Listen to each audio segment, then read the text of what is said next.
good evening, everybody. Thank y'all for joining in today. Another segment of Don't Tell Me You Can't Do It. Y'all know how we do every week after week after week. We first give thanks to God for life, health, and strength. And we always pray for the people that's less fortunate than us. But one thing you won't do, you won't tell me or nobody you can't do it. Today I got a very, very special guest. I was excited all week when I knew he was finally coming on the podcast. I'm sure everybody in Miami, this cat is well known. He got so many hats he wear. If I could start with so many, he'll go out there and get in your grill. He got his own event planning business. He also is an educated brother because he have his master's in therapy. This guy he goes out, he help people. He just launched something in the funeral business of counseling people. And you know, y'all colored folks, we need that. And he got so many hats up under his belt. So I want to bring to y'all today Mr. Nigil Wright. He's a young African-American brother. And one thing I love about him that attracted me to him many years ago is that he don't mind speaking his mind. And that's something me and him has in common because y'all know me, whatever I got to say, I'm going to say it. And sometimes my delivery will be a little tough, but I say it that way so you can get it. But it's all done in love. And that's what I think cling me to my guest today because he's one of those type of individuals. He speak his mind, he come out with truth, and he don't mind challenging you on the truth. So with that being said, to make it no more, we gonna introduce to you Mr. Nigil Wright. Welcome. Well, thank you for having glad me, you're man. here. Y'all see him looking all colorful. Y'all know how he do it. When he bring it, he bring it. He knew he was coming to see me today. So he came out draped in his best, but give him a little bit about yourself. I kind of like did it, but I want him to give y'all a little bit about himself. Everybody know the famous Nigil Wright. He's everywhere on all the scenes. If there's a scene he ain't on, he must be don't feel good. I'm gonna put it to you like that. Because if he could make it there, he's there. So tell my audience a little bit about yourself. Well, I'm Nigel Wright, entrepreneur, educator, um, big brother, father. Just try to be everything, man. I am glad to be here today. I'm excited. Wow. I was excited when I first saw you were doing this podcast, and I was like, okay, when's she gonna have me on? Now she done had me. I'm supposed to be the first guest, but I'm gonna let her slide a little bit. But you know, I'm just glad to be here. And audience, feel free to ask me questions. Chime in. I'm here. I'm an open book. As long as you keep it respectful, I'm here. Nigel, like I say, he's all in the community. You know, just recently, as you know, COVID-19 hit basically the mass majority of our world. He is a survival of COVID-19. My prayers go to all of the families that's lost people and that the people that struggled with recovery of coming through that. But I want to ask him, how was your experience? And he had a traumatic outcome from COVID. So kind of like tell the people a little bit about that. I caught COVID when it first came out and nobody really knew what it was. I remember getting sick and I thought it was a common cold, but of course, all of the hype with COVID was out. So I remember calling the health department every single day saying, y'all sure I don't have COVID? It got so bad till they knew my name. And when I would call, they would be like, Mr. Wright, you don't have COVID. So I was sick for about 2 weeks at home, but I just stayed locked up because I knew COVID was happening.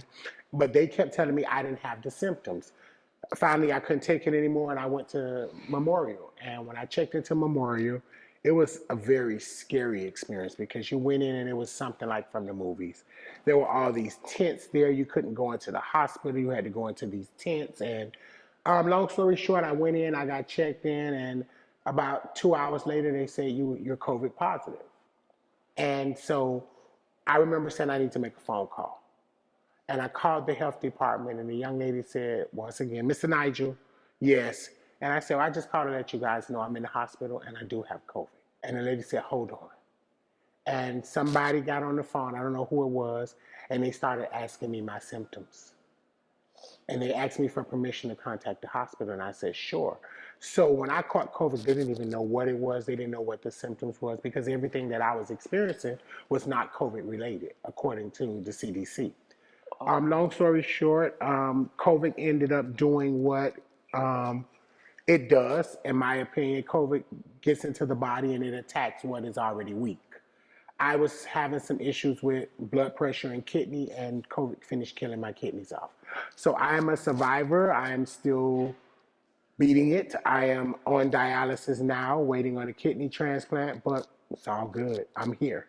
And there are so many people that unfortunately are not here that I'm just blessed and grateful to still be here to tell my story. Oh, that's a blessing, a blessing.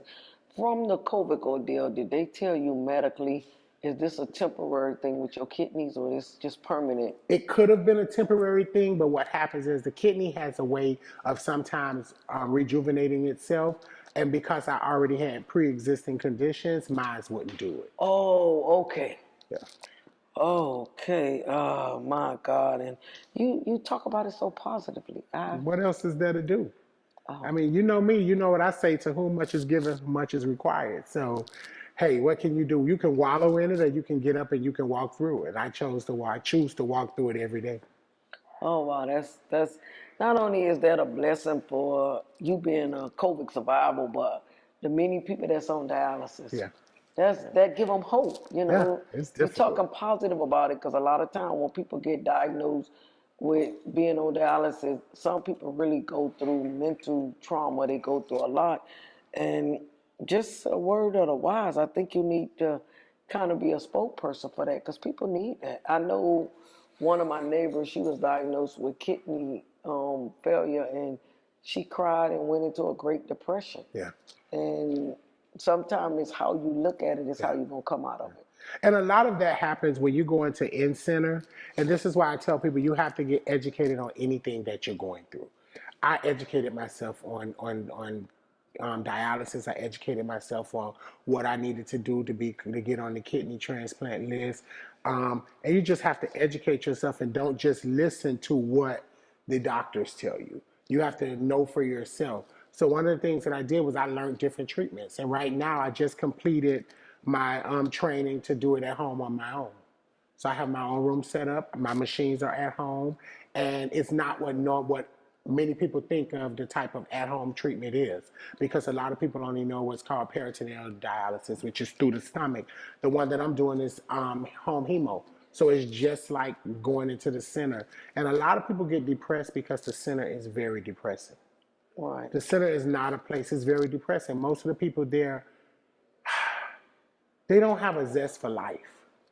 And it's like anything, if you don't have a zest for life, and that's a spirit, and if that spirit or that energy gets on you, it can take over you. And I chose not to allow that to do that to me. Wow, that's deep. That's deep. I mean, that is so deep. I got some connections too. I'm gonna spread them to you after the show. Okay, absolutely. But you also as an entrepreneur, tell people what you do as far as your entrepreneurship.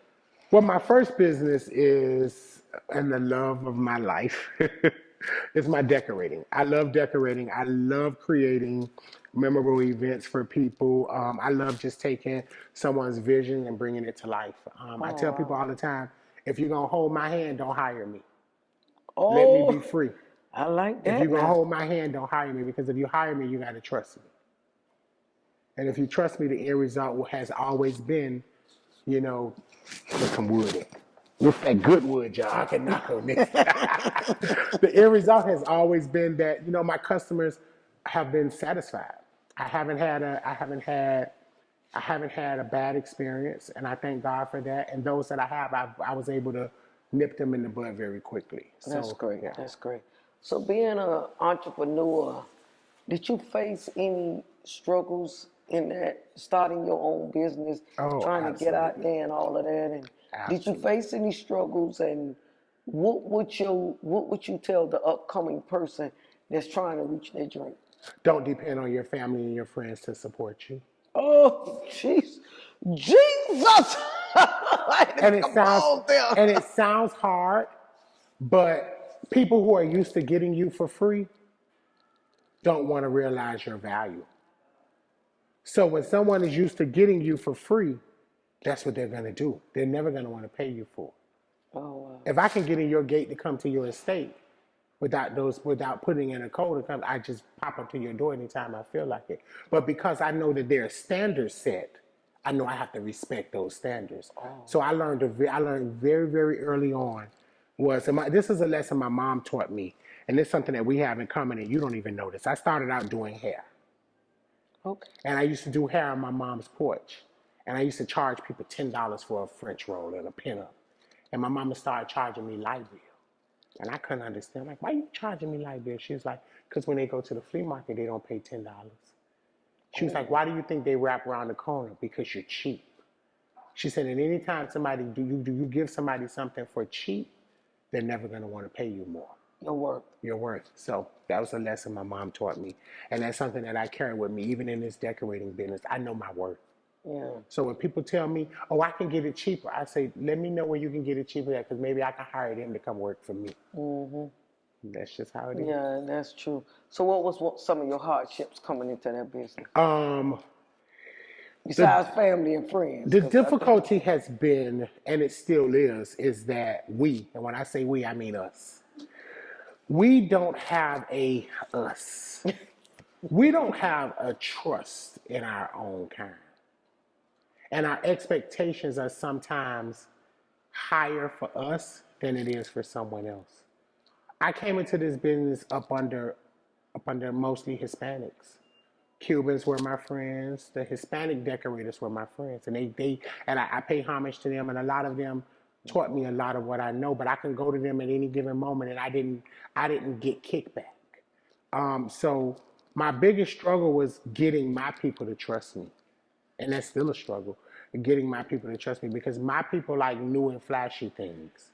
And they don't understand vintage, and they don't understand when something has been around and you have a standard for yourself that's just who you are.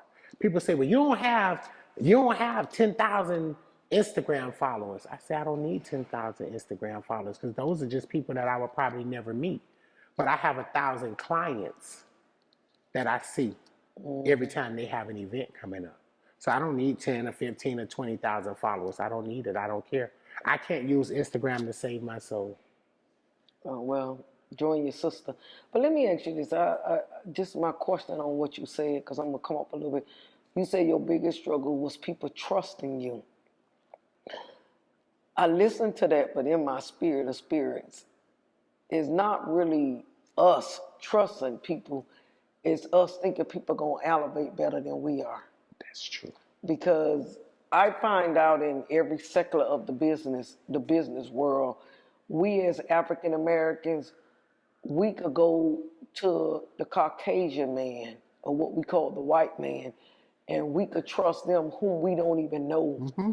But then our brother or sister that's got a business, we don't want to trust them. And I don't think it's the factor of trust. I think it's a factor of not wanting to support you because you think I'm going to do better than you, or I'm going to have more than you. But they see the outer, but they don't see your heart in the business. So they will go to somebody that rather put money in their pocket than put it in their own place. Yes. So I think it could be trust, but I think the greater good is people don't want to see, they think you're going to do better than them, and they don't know, as an entrepreneur, our struggles are way greater than theirs. Yeah. Because when they're moving about their day, we up at night trying to make it happen. Yeah. See how we gonna pay our bills, pay our employees, make a dime $1 and $1 $5. They don't see none of that. They don't see the back. They don't see the back end and the hard stuff that when you go to, and when I say this with the most sincerity that I can. It's when you go to the other people, whether they be Hispanics, whether they be Caucasian, whether they be Jewish, whether they be what, they have an advantage that we don't have. And even you, I would guess you being as good at what you do and having the success that you've had, there's still a struggle when you walk into a a bank as a black woman. Yeah, I used to. You I used always tell people that when I first went in the bank, they asked for business plans, and even when you gave them a business plan, they denied you. But I will say that's one of the hardest things for African American people being in business on.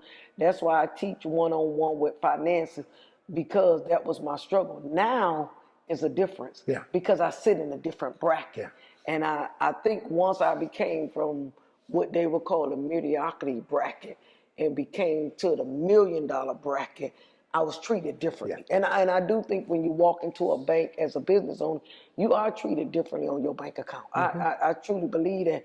But then we treat it the same way with the people that we serve. Yeah. Yeah. We treat it differently. So when I experience that from the white people, I don't get upset because we experience it with our same kind. Only thing makes me upset is you see me like this, but please, most of the Caucasian people, I'm not talking about all of them, like me with my funeral home, those things was handed down to them. Yeah. Mine was a startup. Yeah. It was a struggle. So my look on it will be different. So Than theirs. I do think that way. So that was one of the struggles. So in 2010, you started your own funeral consultant. How you thought about that, and what made you come up to start that? And it was fun. It's funny because when I first when I first started the firm, it was something that, and you know this, I'm always coming with a family to you Yeah. and trying to help people. And I was like, okay, how do I do this? And how do I do this with dignity and class that my friends in the funeral business don't think of me as competition and don't see this as something that I'm doing to compete with the funeral homes? Because you know we don't think like that. And it was very important to me that whenever I get a client that I have to interact with the funeral home, that my first step is to explain to the funeral home what I do. I don't deal with bodies. I don't get bodies. I don't push bodies. I have nothing to do with bodies. My thing is solely guiding the family so that by the time they get to you, they have all the questions that they need to be prepared to ask you, which makes your process smoother. Because a lot of families come, and I've seen this, we'll go and I'll come with them, and they'll sit to the table, and then they'll walk away, and they'll have 1,000,001 questions. And I'll be like, well, why didn't you ask that? And they'll be like, well, I didn't know I could. And I'm like, okay, what do you mean you didn't know you could? And a lot of times it's that fear thing. So I'm a buffer between what they don't think they can ask the funeral home and what they can ask me. So when I go in and I explain it to them, I'm like, hey, listen, just hear as their voice because they don't know what they're doing. And half the time people are coming in their most destitute moment. And I don't care how much you prepare for death. When death hits you, all of that stuff goes out the window. And you're sitting at the table and you're just like doing this stuff. So I don't do anything that has to do with the actual what the funeral home does. Most of my people come to me because they want a way to celebrate that person. You educated. Yeah, I educate and I help them celebrate that person in a way that is beyond what the funeral does. So little things like keepsakes or little things like when they're doing their memorials and stuff like that, like what we did with Jada. Yeah. When we came in and we brought life to who she was. And that's what I do to take that burden off of, whether if the funeral home can't do it or if they just want to bring somebody else in to say, hey, this is a service that we know is available for you, because everybody's different. Some people want the cream and the prim and the proper, and some people want the over. So that's just what I do. But I want to thank you first and foremost. I don't know if I ever did when I lost Shamel with Sister Slash Niece. I thank you for draping my outfit, and I thank you for just being there. And not only that, the many countless times that I have called you myself, and you've never told me no. You was always there, and I also thank you for the support, even bringing families. But I want to ask you one question. Even in starting that business, you said something about you didn't want to be competition to the funeral home. What will give you a mindset of thinking that that will be an issue, dealing with some of the? Because I always think like, and that's a thing that I have to work on with me, is that I believe that, for me, I feel like if Lori is my sister and I want to start a business, this is just me. Yeah. I want to start a business that's going to help me and help Lori. Right. I don't want to start a business that's going to take anything away from Lori to help me. Exactly. So that's just something that I believe. So when I say that, I think that a lot of times it's like with decorating. A lot of people, we have 1,000,001 decorators out now. Yeah. When I first started, I was the only black decorator, male, besides Larry Witt, who had came before me, and that's the only one that I can remember in Miami. I was the only black male, and at the time, Larry Witt wasn't on the scene. He had pretty much retired. So I was the only black male on the scene decorating. And when people see a market for something, they don't sometimes understand how that market could affect the greater of the whole market. And for me, it's important that anything that I do, if my friends or my family is doing it, that I'm doing something that enhances what they do and not take from it. And the reason I ask you that, because, you know, I've been in the funeral business a long time. I never looked at that like that for anybody, that even the people that consider themselves my competitor. I think we all got a gift. Yeah. And I think it's a pot, and everybody got a piece of the pie. Yeah. And my gift is so strong that God has given me. I don't think I'll ever be in competition. I don't think people could duplicate me or be in competition with me. I think it's a mindset. Yeah, I it mean, is. you could really learn. So that's a good thing.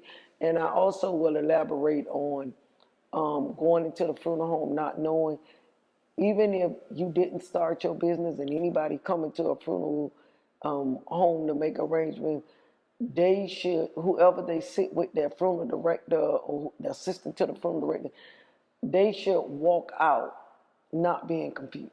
That lets the funeral home know. Somebody like me, I would look at it like, well, whoever saw you really didn't do your job. Because they should make you feel comfortable enough that you could say who, why, when, and what. Yeah. So that's a very good thing. So you've been very good with that. I've been good. I mean, I was doing it for forever for free. So now you charge. So now I charge. Okay. There's a charge to it now. Those free gifts come with the price tag now. I have people laughing because I tell people the only thing free is salvation, and that wasn't even free. You just ain't paid for it. You just ain't paid for it. Jesus paid for Jesus it. So paid I kind of get that. So how now you're a therapist, and congratulations, you got your master's. You're an educator, brother. Okay, okay, I'm gonna give you that. I'm gonna give you that. Okay, so how you like? Because I think therapists is people that stay in the people's head. Because you know, my producer here, she's a therapist, and y'all stay in people's head and be trying to see what people be thinking, and I try to get you up out of my head. Don't be trying. So how you work in that field with doing it? Because I know you do that for a living, right? Yeah. Okay. Do you know we don't want to stay in y'all head? Really? When we leave y'all, we want to be done with y'all. Really? Oh, okay. We don't try to. We got enough stuff going on in our head that we don't want to be. Every therapist needs therapy and should be in therapy. Okay. So I see a therapist myself, and it's one of the best things that could ever happen to me, because having someone that you can talk to that's non-judgmental. And I always tell people you should have a therapeutic relationship with your therapist, but you don't want to have a friendship relationship with your therapist. And I really started doing therapy because of church, because we were going to church for everything. We were seeking our pastors out for everything. And you're going to go and tell your pastor, I want to have an affair on my husband. Well, you should be able to. Well, your husband, you should be able to, but you're not. Well, your husband is the deacon of the church and the best friend to the pastor. But they hoe around in the church anyway. So or you gonna go tell your. Or you gonna go they sleep around in the church anyway. Even deeper. But come on now, you know they do. They do. Listen, but and even now today, the deacon go on with this, and come on now, But even deeper than that, even beyond the surface of the mediocre stuff, your husband, your mate, is best friends with the pastor. His right-hand man, his armor bearer. But he's beating you for breakfast, lunch, and dinner. You're not going to feel comfortable telling your pastor that's happening. Because the moment you do that, your pastor changes. He's not going to want to, but the humanistic part of him changes from being your pastor and your guider to his friend. Because people don't want to believe that their friends and their family have the capability of doing some really bad things. That's why child molestation stays swept up under the rugs in our community. That's why substance abuse stays swept up under the rugs in our community. That's why parental abuse stays swept up under the rug in our community, because the comfortableness of talking to someone about it is not there. So therapists serve as that person that you can go to and you can talk to. And when you leave there, you left your, how they say, leave your burdens at the altar. Look at the therapist as your altar. You've gone, when you go to that altar, you know that altar not going to tell nobody what you talk about. That therapist shouldn't ever tell anybody what you talk about. I have clients that I see in Winn-Dixie, I will not speak to them. And they'll be like, Mr. Nigel, I saw you in Winn-Dixie and you didn't speak to me. I said, no, because I don't need to, because people that I'm with know I'm a therapist. And they don't know how you met me. So if you come up to me and you speak to me, then I'll engage you. But your privacy is the utmost importance to me. Well, I feel like this. You say most people can't tell their pastor.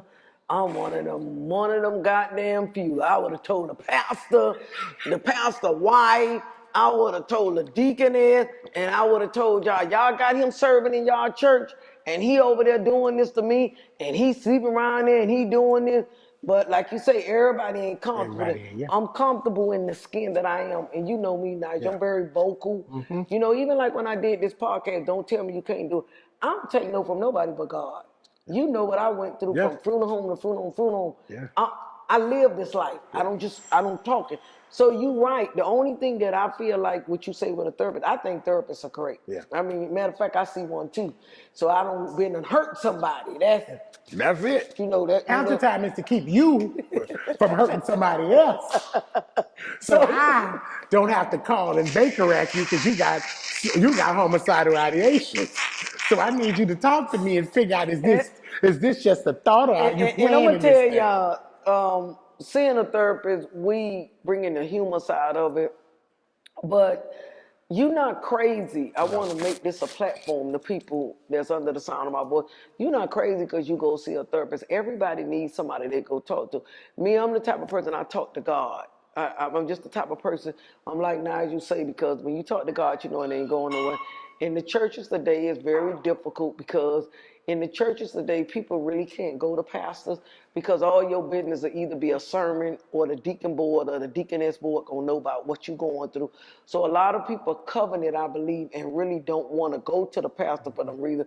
And everybody needs somebody they could communicate with. So therapists, I think, are really good. And I was ignorant to it. So I'm the first to say, I used to think long back in the days, people used to tell me that therapists, only crazy people go. And my experience was, I used to be in domestic violence. I used to fight, y'all. You know, you heard about me now. I used to fight. I used to kick people's ass, and God saved me. So y'all don't practice what I do. And I was in a domestic violence thing with my husband, and we was fighting. And I went before the judge, and the judge told me, you need counseling. I looked at that judge. I ain't going to no counseling. That's for crazy people. He say, you ain't going. You going to go up for 5 years. I said, I go. I go to counseling. I take counseling for $3. And I went to counseling, and I've been married 36 years. Honestly, that was one of the best moves I made because all counseling do is give you a different way to look at stuff. My counselor, and you know my producer, she a counselor, so I could come to her, and like you say, they may not be your friend, but she is my friend. I could come to her with something, and she'll get me right back right. And honestly, she do it. I'll be on the phone with her, and I'll be like, she's like, and she get me right. So counseling is very good for people. I think we need more of that. And like you say, people don't talk about the inner issues, and that's what's killing them. And that's why I do my podcast, because I did my podcast a couple of weeks ago on how I used to fight when I was little. Some lady DM my box and say, well, why you talking about that? I say, what? Y'all was getting y'all ass beat in the 20s, the 40s, the 60s. The men was drinking and fighting. You just live with it. If you let it out, you know how much weight that did for me to tell somebody what I've been through? I said, baby, I'm delivered. Maybe you need to get delivered. And that's what people don't do. They don't talk about, like you say, substance abuse. And guess what, baby? It's in everybody's family. It is. It is. My aunt just passed away, and I just did her eulogy. And when I was speaking, I told him, I said, I don't want a preacher preaching over her, because don't a preacher know her. Because my auntie was a wind him up and beat him down type of person. She ain't play. She would throw them hands, but she was who she was. And we were outside the hospital, and another one of my aunt just started talking. And I looked at my cousin, I said, you heard what she said? And she said, yeah. I said, don't say nothing, let her keep talking. And she was telling all these family secrets, but I didn't look at it like that. In my auntie's eulogy, it came to me, I said, she wasn't telling secrets. She was opening doors and letting them demons out. So now we can heal. The younger generation can heal, because we were running around wondering, why were we so angry? Why this and why that? And it made sense because we were raised by mothers who had never healed from their trauma. And if you don't heal from your trauma, the only thing you do is inflict that trauma on and on and on. And a lot of times people say, well, you say, oh, it's a family curse. Stop using words like that. That's just family trauma. You're giving it power. You're giving it power. Giving That's it just power. family trauma that something happened and nobody knew how to heal from it, and they need to know how to But heal. they ain't know how to deal with it, because back then, that's why a lot of people said to me, why I fight. I used to see my daddy fight my mama. And I used to always say, boy, when I get up and get married, a nigga try to fight me, I'm going to tear his ass up. I saw that coming up. And it was never, like you say, a lot of the things in our life is growing up from one stage to another could be so much better. We just deal with it. Yep. And I don't understand. I learned as an adult, just deal with it. So I tell people all the time, if I die, it won't be because I didn't say what I needed to say. And we need to bring out that stuff, because it ain't nothing but weight, like hate, discord, not speaking to your family member. Like, who do that? We do. So that's We good do. that you're I'm a therapist. And I just started back speaking to my brother after 5 years. And you was out there calling yourself, talking to somebody about being right, But and guess you wasn't what? right? I was right. And I'm going to tell you why. Because I'm a therapist and because I was in therapy, I knew that my brother was toxic for me. So I had to cut him off to save us. Because if I wouldn't have cut him off, if my therapist didn't give me permission, it is okay to cut people off. And we need to know that. I don't care who it is. With your mama, your daddy, your children. If they don't bring peace in your life, Oh, I'm cutting my children off. it is okay to cut. It is okay to cut somebody off. Ooh, I like it, And man. I said It's to my fun. brother, when me and my brother talked, we talked last week, and I said to my brother was crying his heart out. And he was like, I don't understand why you did that to me. And I said, I had to do that to you to save me. And he said, I don't understand. I said, Marcus, I said, listen, I say, the difference is I never stopped loving you. There is nothing in this world that can make me not love my little brother. I raised y'all. I took care of y'all. So there is nothing in this world that can make me not love you. But I didn't like you. And because I didn't like you, I didn't want you around me. And he stopped. And his defense mechanism wanted to make him fight against it. But his desire to heal said, you know what, bro? I ain't like myself either. Oh, wow. So because I was in therapy and because we black, listen, folks, not even black folks, don't make this ain't a black thing. White folks, Hispanic folks, Chinese folks, purple folks, and we all do it. You will hold on to stuff the entirety of your life for fear of hurting someone. Baby, I don't care about hurting you. If saving me means hurting you, then I'm sorry, one of us got to be hurt, and it's going to be you and not me. Yeah, but then it could be a short period of time. It's short. I just think dealing with the issues, that's good. That's a very good thing, you, and I'm just not there yet. Because I have a no-nonsense attitude. If you know something wrong, fix it. Fix it, yeah. Fix it. And stop making, you know me, I'm just straight up. Stop making excuses. But that's where I am, but I wasn't always there. And therapy got me to that point. Therapy, and what sealed the deal was losing my fiance. Okay. I got to the point where I'm like, you know what? I'm not doing this. I'm not wasting time no more. I'm not trying to fix stuff and making excuses for people when people say, well, you know, that's just how they are. No, that's just not how they are. That's why they choose to be. And they need to fix it or lose me. Yeah. So now in anything that I do, I tell people straight up. They be like, boy, you complain. I don't complain. I counsel. Because I'm going to counsel you how to love me. I'm going to counsel you on how to treat me. I'm going to counsel you on how to interact with me. So when I decide to terminate this relationship, understand that you got your counseling. You didn't pay attention to it. It's not my responsibility, it's yours. Okay, that's deep there, but you know what? That's deep there. So let me ask you this. I see like you do a lot of activist work in the community with the people and you get so involved and all of that. How do you kind of manage that with trying to be a father, be a companion, being an entrepreneur? How do you manage trying to be successful? Because at the end of the day, that's where we want to go. All of us want to be successful. Yeah. So how do you manage all of that? Um, I believe now in taking care of me. And I will come home and I will close my door and I will lock my door and I will answer my phone. I'll say, this is my time. So, and when it comes to being an activist in the community, I'm not one of those people that react. When you hear me speak, it's because I've done my research. I don't just jump on a bandwagon and say, oh, they shouldn't have killed him because he's black and they was white. Nope, let me see what he was doing. No.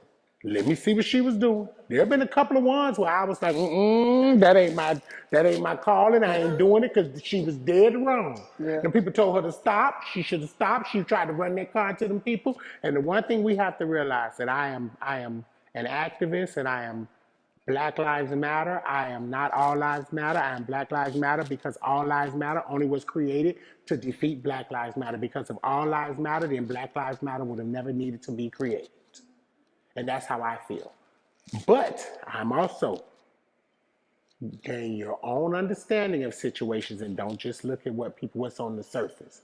Because you got to understand, when lawyers come on television and activists come on television, a lot of times that ain't about the people. It's about them. And you've heard me say that before, and people get mad with me.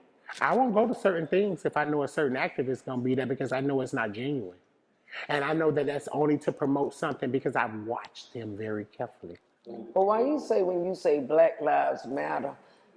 Because I'm like that. I don't like to really put the stigma on Black lives. I'm like you said, why can't all lives matter? Why do it has to just be black? Because in my line of work, blacks killing blacks. So why should it be Black Lives And you know Matter? why? You know why that's so prevalent to you? Yeah. Because you own a black funeral home. You think white folks don't kill white folks? You think Chinese folks don't kill Chinese folks? You think Hispanics don't kill Hispanics? I'm No, sure they do. but they're not publicized. I worked in Little Havana, Southwest First Street, and maybe 17th Avenue. I could tell you the amount of times we were on lockdown because somebody had been murdered by my office. But that's not publicized. Because they want to make us believe that we're the only people that kill each other. And I'm not defending it. Understand something, because it's something that sickens me to my core. Yeah.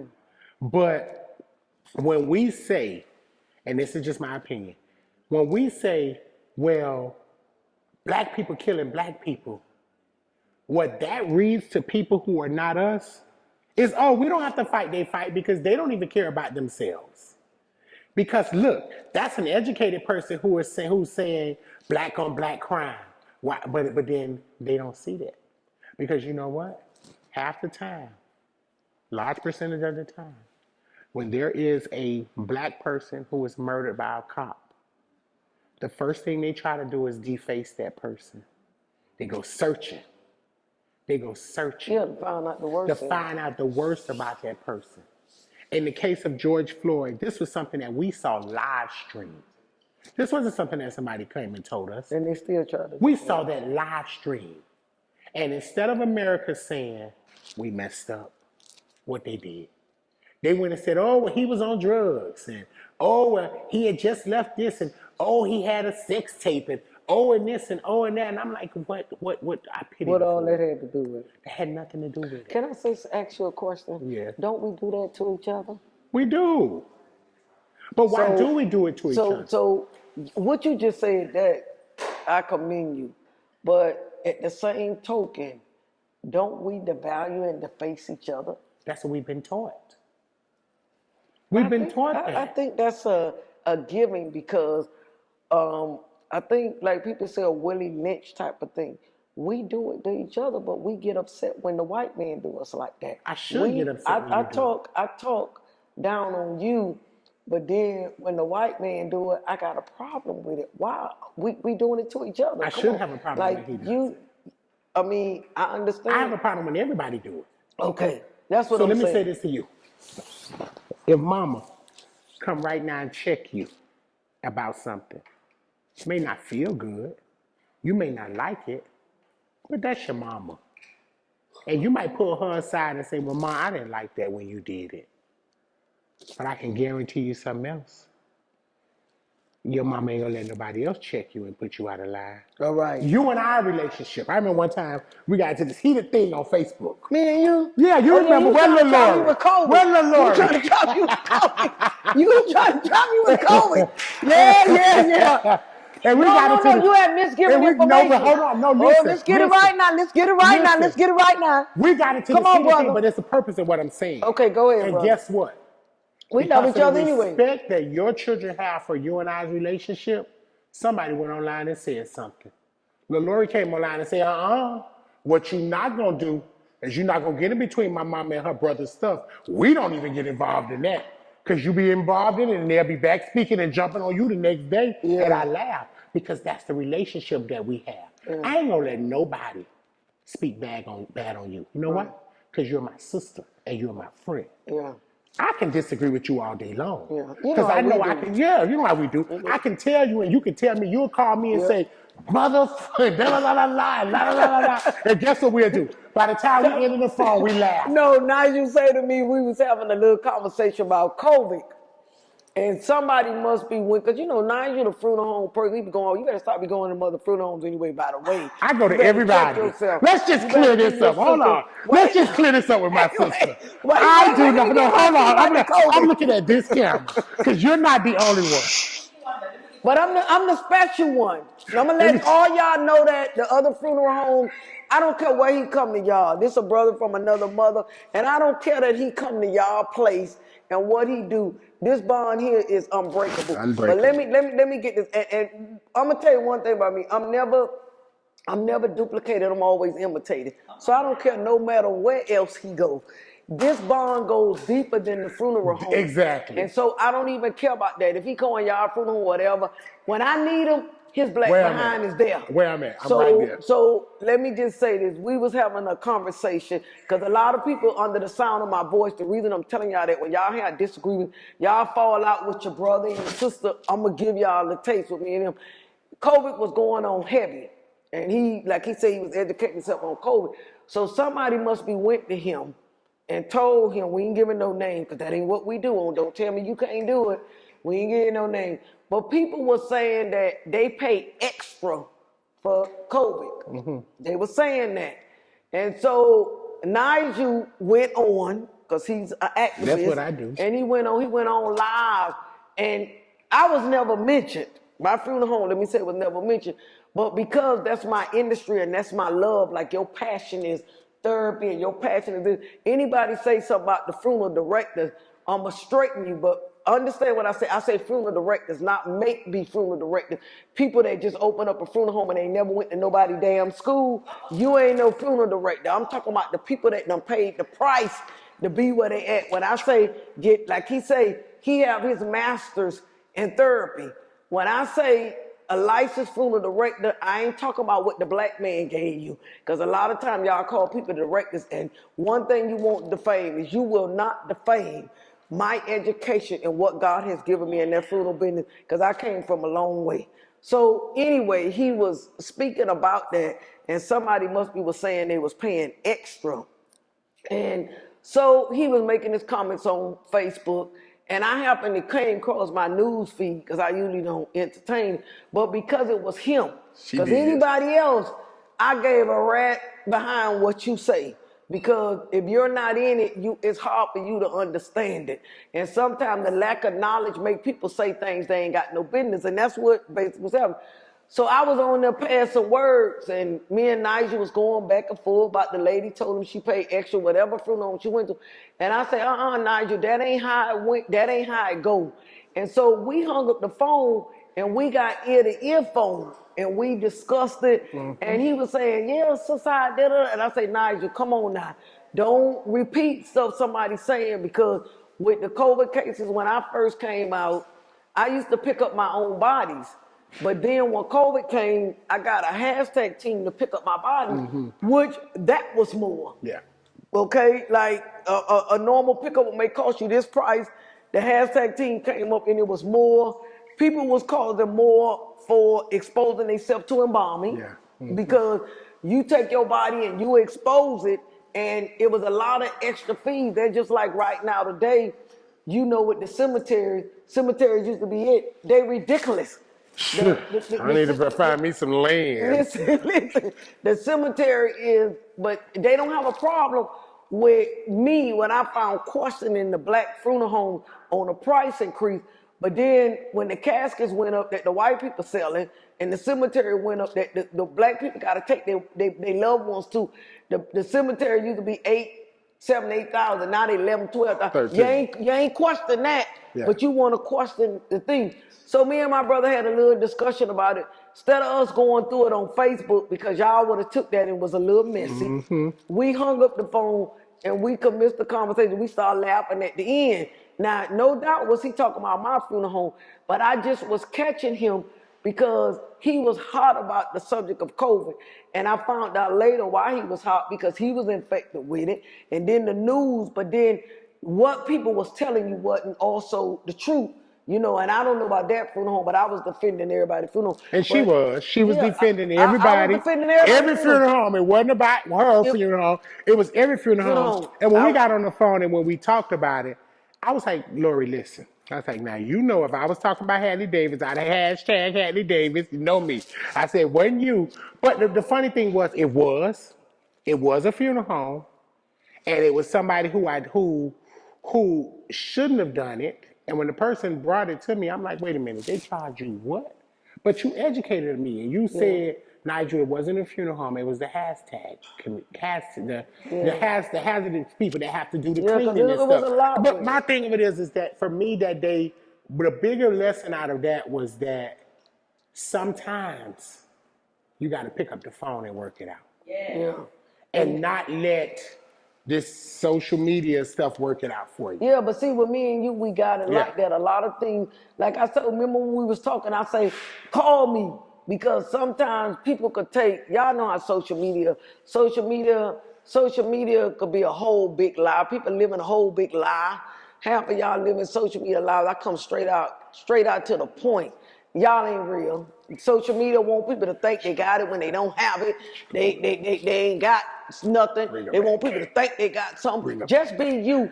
And what you need to do, like, don't tell me you can't do it. Don't give a rat ass what people think about you. Just be you.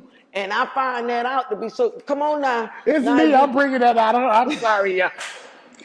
We're gonna move on, sis. Let's go. We're moving on. And I had to say that because me and my brother, I want to tell y'all that conflict is not always bad. That was the whole purpose of my conflict. With the conflict with me and them had about that, I came to him and was giving him education about that. But I want to let y'all know it, that because you have a misunderstanding with somebody, you ain't got to go on social media and be bashing them. Me and him picked up the phone and we resolved our issue. And then I hung up and told him, don't try me like that no more.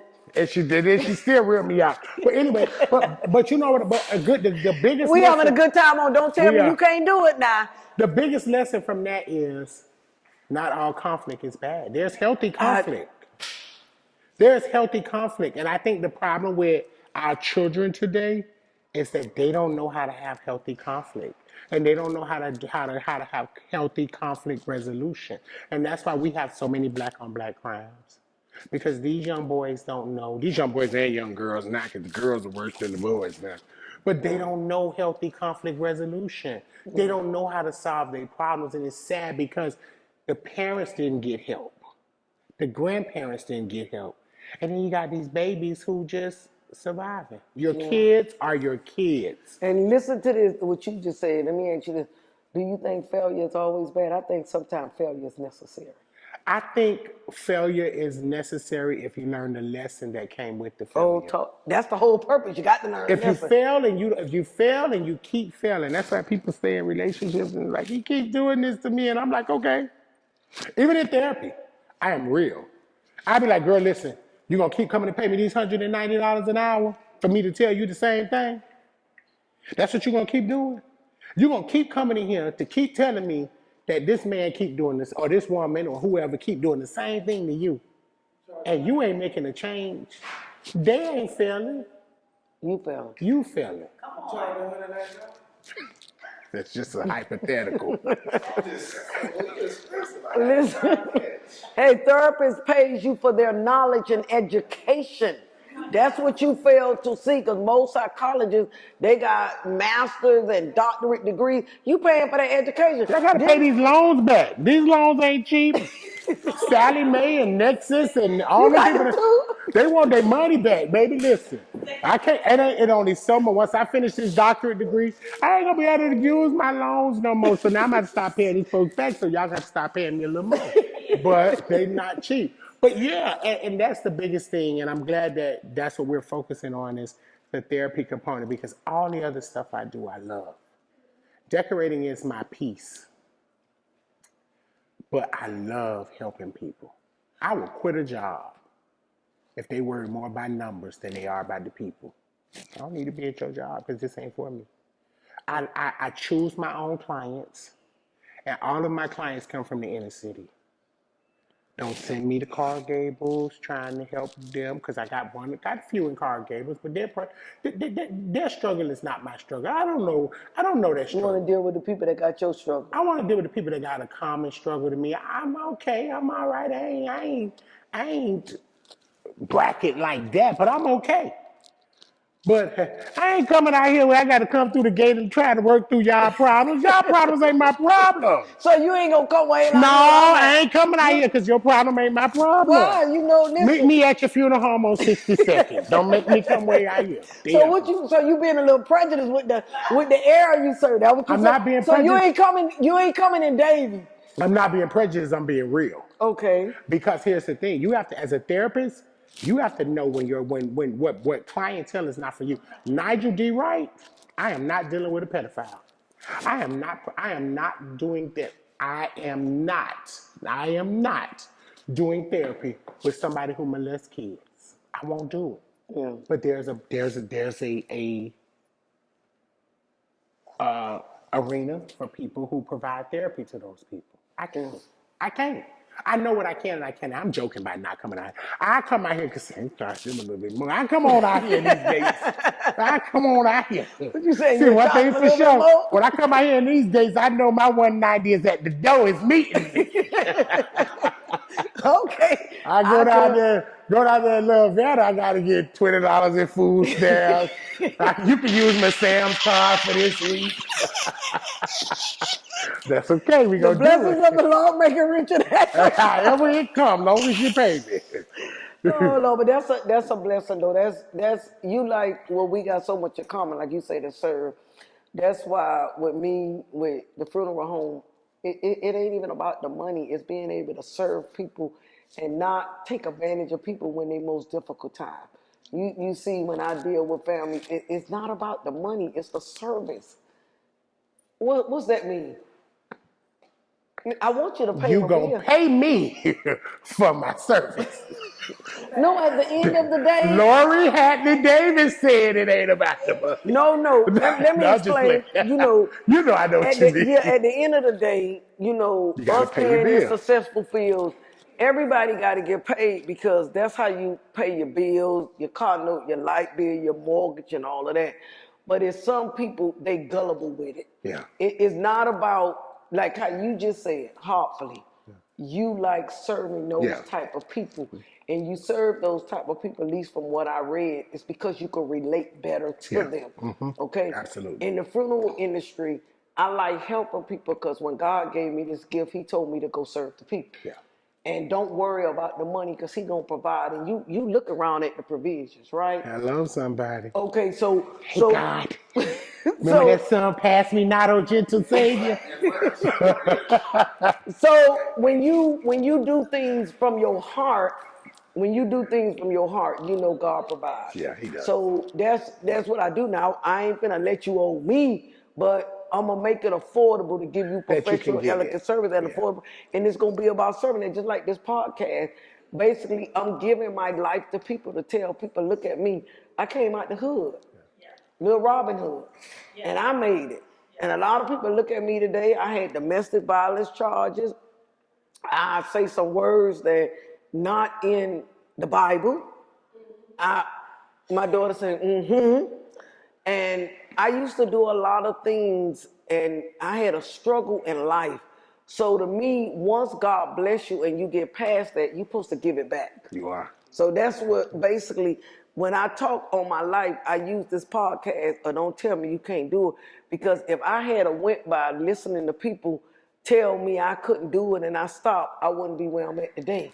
So you just said the true thing when you started your event with family and friends. How many people probably told you you couldn't do it? Oh, they everybody. A lot of people said that, but I don't believe in. I'm like you, and you can tell me what I can't do. You can say that all day long, but he ain't gonna tell himself he can't do it because I know I can. Yeah, and it's what you tell yourself. So we're gonna open up the platform. We got anybody with some questions? So one person wanted to know where his office Is what? Someone wants to know where his office is. Okay. For office, you can reach me on. I'm an open book and I'm very reachable. The best way to reach me is on. I'm gonna tell you to find out my office because I need to know which office you're trying to come to. So the best way to reach me is inbox me on Facebook Messenger at Nigil Wright. It's NIGILWRIGHT, and I respond to all my inboxes. I told y'all in the beginning I'm not very savvy on Instagram. Them DMs stay unread for a while. I'm getting better. I got a team, so they working on that. Well, don't feel bad if it wasn't for my daughter and my son and this young lady over here. I don't even know how to work it. She called every Friday. I'm very educated, but I ain't. And you know why I love social media, but when I go on social media, everybody trying to make people think they more than what they are. And I just have a problem with it. Just be yourself and be real. And I need to make up my own little Facebook thing called Be Real. Now you're gonna sing Be your song. real. Be real. So open up for questions. What other questions we got? That was it. I mean, you have a lot of engagement. Just That's saying, good. just agreeing with what the guys are saying. But that was I have a all. question. Why you feel like all lives matter, not just black lives? No, he said he don't. Wait, no, because I agree with her when she said that. All lives matter. And I agree with both of y'all said in a sense, but I also think that how can we get the white man to respect a black life if another brother don't respect another brother? Why do the white man respect the white man life when another white man don't respect the white man life? There is more. Statistically, there is more Caucasian murder, Caucasian on Caucasian murder than there is black on black murder. I agree. They I just kind of agree won't with you. publicize it the way that and they won't stigmatize Why it. do you think that is a thing? Why do you think black on black crime has become a thing for us? Why do you think they would rather publicize that than publicize the other thing? Make us Because look good. I don't want them to publicize either one. Let me be frank. I don't want them to publicize white on white crime or black on black crime. I just want them to give my son, my nephews, my brothers, my cousins, my friends, I want to give them a fair chance.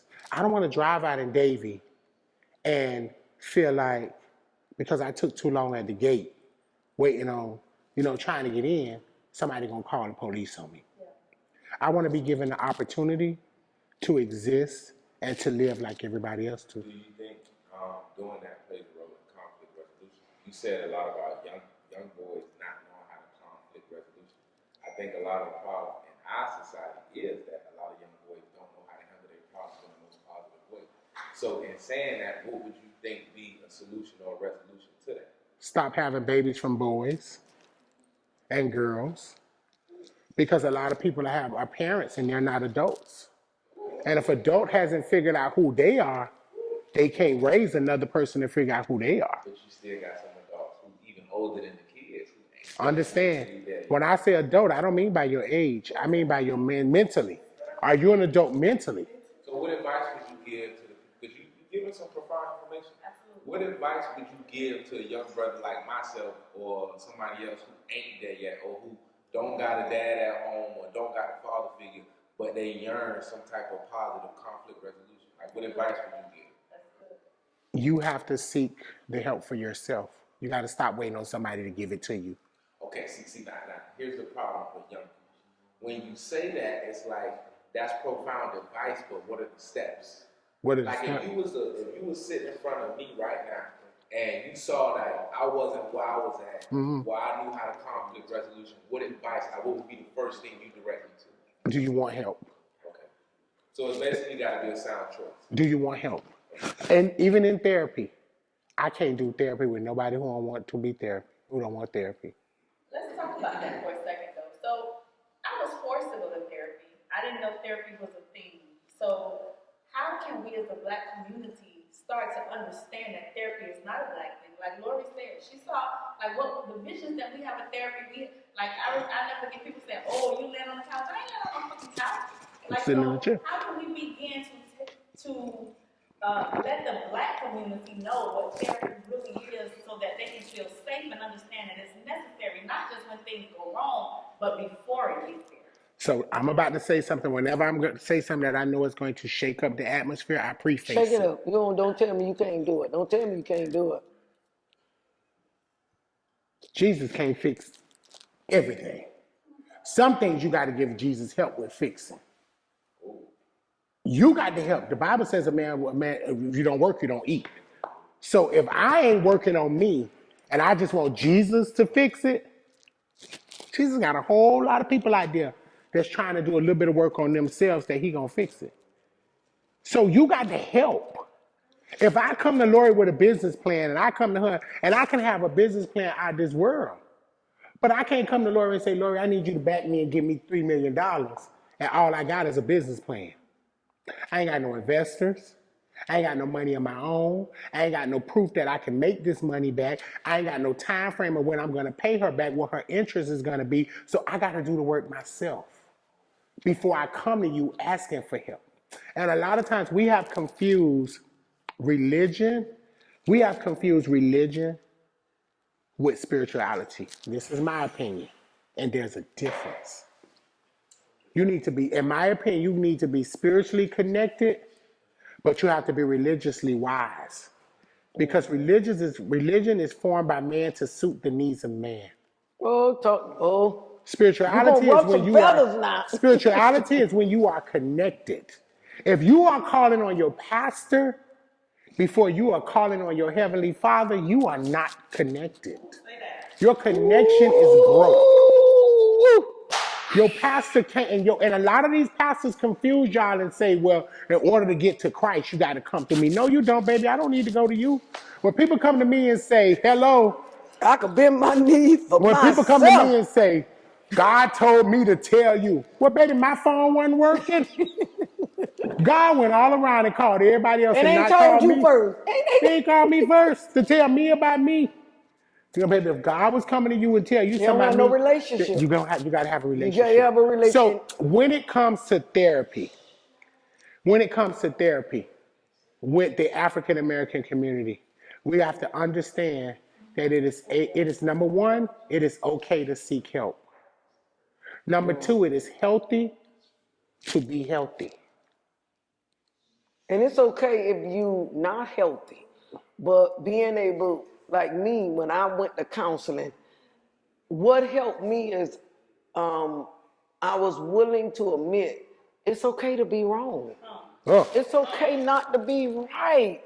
Was somebody gonna beat your ass because you ain't right? Nope. Or they gonna kick your butt if you ain't right? When I said, yeah, I could be that problem, or I could have looked at that differently, I could have did that differently, that took a weight off of me. Do you know admitting some of your mess ups or where you not at, it's normal. If you don't ever admit that you have a problem or something is wrong, something is absolutely wrong with you, because God don't make perfect people. He made people. Only perfect is him.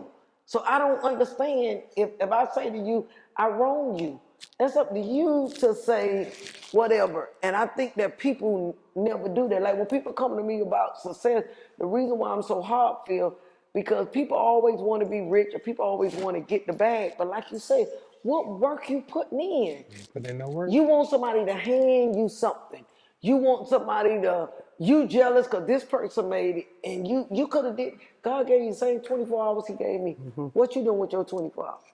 And everybody ain't gonna be where everybody ain't gonna be where you are. Your place in life is where God meant for you to be. Yeah. I ain't gonna be where you are.